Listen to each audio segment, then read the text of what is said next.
मैं आज दो शब्द कहना चाहता हूँ गुरु के बारे में। साथियों, गुरु के लिए आप सभी, एक किसान के लिए एक फसल होती है, उसी तरह गुरु के लिए आप सभी स्टूडेंट एक ही पौधे को खराब नहीं करना चाहते, उसी तरह गुरु आप किसी को खराब करना। जब कोई गुरु का शिष्य खराब होता जाता है तो गुरु का कलेजा जलने लगता है। वो उस आप को रीछ में डांट देते हैं, कुछ कह देते हैं, वो अपने दिल से नहीं कहते हैं, वो कहता है कि मेरा शिष्य कोई गलत रास्ते पे जा रहा है, इसलिए कह रहे हैं। इसलिए नहीं कह रहे हैं कि आपसे कोई दुश्मनी होगी, इसलिए नहीं कह रहे हैं आपकी कोई बेईमानी होगी, नहीं, उसका ये ही मतलब है कि मेरा शिष्य कोई गलत रास्ता पे नहीं चलेगा। लेकिन साथियों, आज का ये कलयुग अपने में एक वो जज्बा मान लेता है कि नहीं, गुरु ने मुझे कह दिया। साथियों, आदिकाल से लेके गुरु अपने शिष्य को कुछ भी कह देते थे तो शिष्य अपने वचन बंद कहते थे। लेकिन आज का कलयुग ऐसा हो गया है कि गुरु कुछ कहने पर वो अपनी कॉलर ऊंची करके गुरु के सामने सीना तान के खड़ा हो जाता है। ये साथियों, हमारी राजस्थान की संस्कृति है, नहीं कहती है कि हम गुरु के सामने खड़े। हमारी गोरादाय, पन्नादाय, महाराणा प्रताप, मीराबाई के नाम से जाना जाता है। लेकिन आज हम इस संस्कृति को विचार करके हम भी राजस्थान को एक बेमानों का राज्य बना रहे हैं। एक अब बब्बर शेर नहीं है, फिर भी बब्बर शेरों का बना रहे हैं आप ये। लेकिन साथियों, ये बहुत गलत है। गुरु के लिए सब बराबर है। गुरु अपनी जगह पर ही रह जाते हैं, लेकिन अपने शिष्य को अपने मंजिल तक पहुंचाने में अपने जी जान लगाते हैं।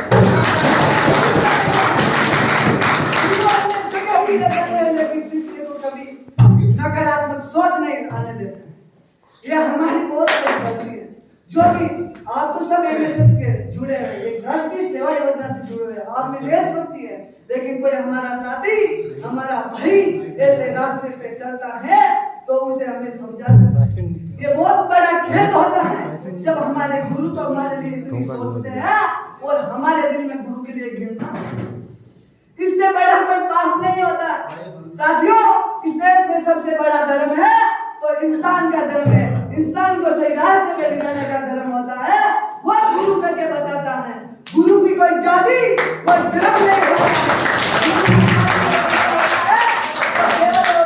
राष्ट्रभक्त बनाना, किसी शिष्य को राष्ट्रभक्त बनाना, किसी शिष्य को अपने लक्ष्य तक पहुंचाना, वही गुरु का जाति होता है। हम अपने गुरु के बारे में पूछते हैं तो अच्छा गए, ऐसे गए।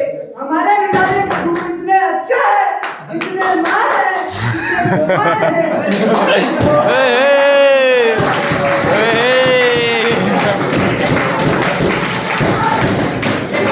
पहचाने की जरूरत नहीं है।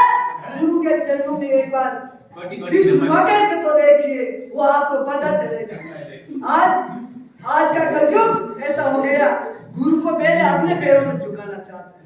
साथियों, ये हमारा धर्म, हमारी संस्कृति है, नहीं कहती है नहीं। आप पहले हटे करके गुरु को झुकाओ, वो संस्कृति याद कीजिए जिसमें गुरु के लिए ऐसे भी शिष्य है गुरु के लिए अपने ध्यान निचोड़ करने के लिए तैयार।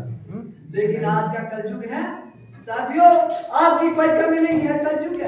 सतयुग में जब सतयुग था, मैं आपको एक बात बताना चाहता हूँ, देव और दानव। जब सतयुग था तो देव और दानव अलग अलग लोग में रहते थे, जैसे कसर अलग अलग लोग में रहते। सतयुग बीता है, त्रेता युग आया, उसमें देव और दानव एक ही लोग में आ गए, पाताल लोक में आ गए। जैसे रावण और राम को देखे एक ही धरती पर।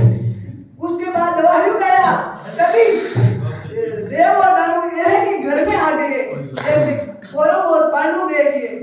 और आज तो अब कलयुग आ गया, देव और दानव एक ही गर्भ में आ गए हैं। अब आप पर निर्भर करता है, देव बनोगे या दानव, इसके लिए आप